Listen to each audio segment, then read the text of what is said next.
Hi friends, బాగున్నారా? మీరంతా బాగుండాలని కోరుకుంటాను. ఈ రోజు మన వీడియోలో దొండకాయ మసాలా ఎప్పుడు చేసుకుంటాను. ఈ రోజు మంచి తాజా దొండకాయలు తీసుకోవాలి. ఈ దొండకాయలు ఇటు పక్క కట్ చేసేసుకోవాలి. ఈ విధంగా కట్ చేసుకోవాలి. తర్వాత దీన్ని 4-5 భాగాలు చేసుకోవాలి. మంచి తాజా తీసుకోవాలి, మరి పండుకొని తీసుకోకుండా.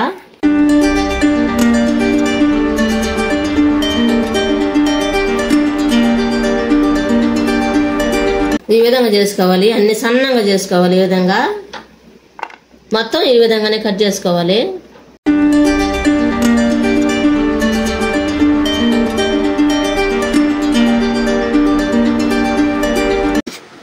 అన్ని ఈ విధంగానే కట్ చేసుకోవాలి. సన్నంగా కట్ చేసుకోవాలి. ఇంత సన్నం ఉండాలి అన్ని. దీనికి ఇవన్నీ తీసేసుకోవాలి. పైన ఉన్న తొడియాలు, వెనకున్న నలుపు పూతలు ఉంటాయి కదా, వీటికి ఈ పూతలు కూడా తీసేసుకోవాలి. ఇలాంటివి తీసేసుకోవాలి. తర్వాత ఎక్కువ పండిపోయి ఉంటాయి కదా, అవి తీసి పక్కన వేసేసినాము.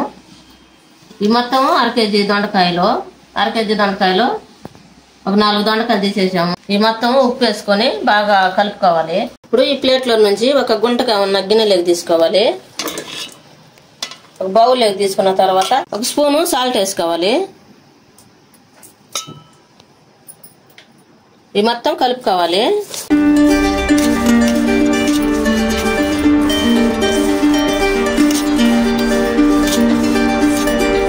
ఈ విధంగా ఉప్పు అంతా పట్టిన తర్వాత కాసేపు మూతేసి 10 నిమిషాలు పక్కన పెట్టేసుకున్నాం.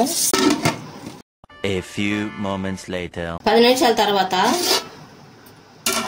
దొండకాయలు మనం ఉప్పులో ఊరబెట్టాం కదా, దీంట్లో వాటర్ వచ్చేస్తాయి. ఇది ఈ విధంగా వాటర్ వస్తాయి, వస్తున్నాయి కదా, ఇవన్నీ వాటర్. ముందుగా ఒక బౌల్ తీసుకోవాలి. శనగపిండి వేసుకోవాలి. ఒక 4 స్పూన్లు. 1 స్పూను ధనియాల పొడి తీసుకోవాలి.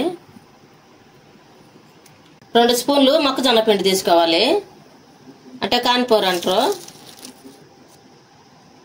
1 స్పూన్ కారం వేసుకుంటాను. ఇంకా కొద్దిగా వేసుకుంటాను. మంటకి మీకు పైసకి కావాలంటే 2 స్పూన్లు వేసుకోండి. మొత్తం కలుపుకోవాలి.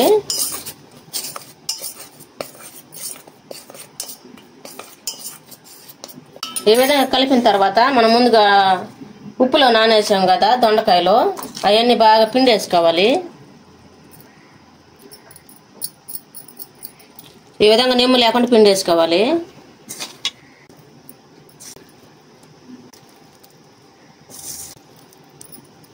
మొత్తం ఈ విధంగానే పిండి వేసుకోవాలి. ఈ విధంగా నీళ్ళు వచ్చినాయి. ఈ విధంగా నీళ్ళు వచ్చేసినాయి. నురుగు ఈ విధంగా వచ్చింది కదా, ఉప్పు వేసాం కదా మనం. ఈ మొత్తం కలుపుకోవాలి. ఇంకా నీళ్ళు ఏం పోయబడలేదు. ఈ దొండకాయలతోటే సరిపోతుంది. మీకు కొంచెం తగినట్టుంటే కొంచెం వాటర్ వేసుకొని కలుపుకోండి.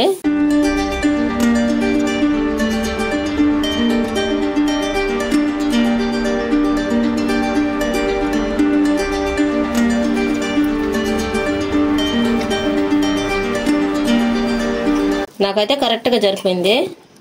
ఈ విధంగా కలుపుకోవాలి. దీనికోసం స్టవ్ వెలిగించుకొని ఆయిల్ పోసుకోవాలి. బాండ్లు పెట్టుకొని ఆయిల్ పోసుకోవాలి.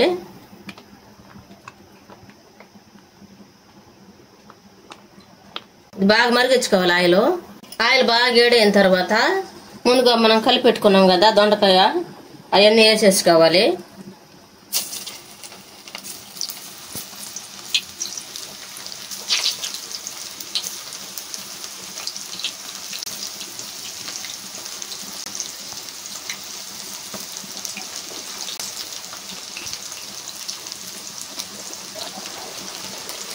ఈ విధంగా చిల్లులు గంట ఒకటి తీసుకొని కలుపుకోవాలి. మొత్తం తిరగేసుకోవాలి.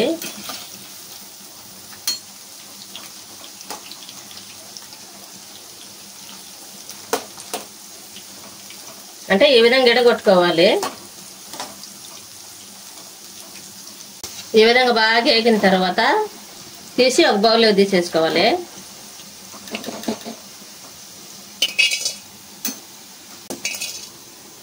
మిగతా ఉండేది కూడా ఈ విధంగానే వేసేసుకోవాలి. 2 టిప్పులకు వచ్చింది, 2 టిప్పులు వేసేసుకుంటున్నాము. ఇవి కూడా బాగా వేగినవి. ఇవి కూడా తీసి ముందు మనం తీసేసుకున్నాం కదా, ఆ బౌల్లోనే తీసేసుకోవాలి. ఒక సగం కప్పు వేరుశనగపప్పు తీసుకోవాలి. అవి కూడా ఆయిల్లో పోసి బాగా వేపుకోవాలి.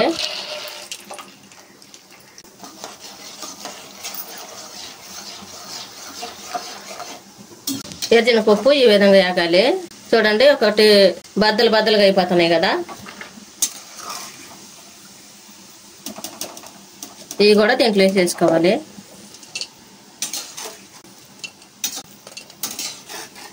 ఒక 5 పచ్చిమిర్చి తీసుకొని ఈ విధంగా మధ్య కోసేసుకొని ఆయిల్లో వేసేసుకోవాలి.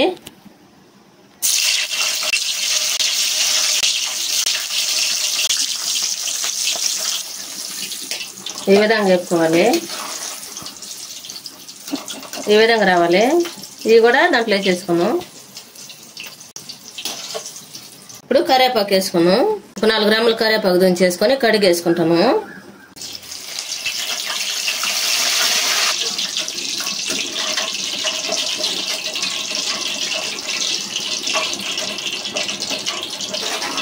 ఇవి కూడా ఈ విధంగా వేపుకొని వేసుకోవాలి.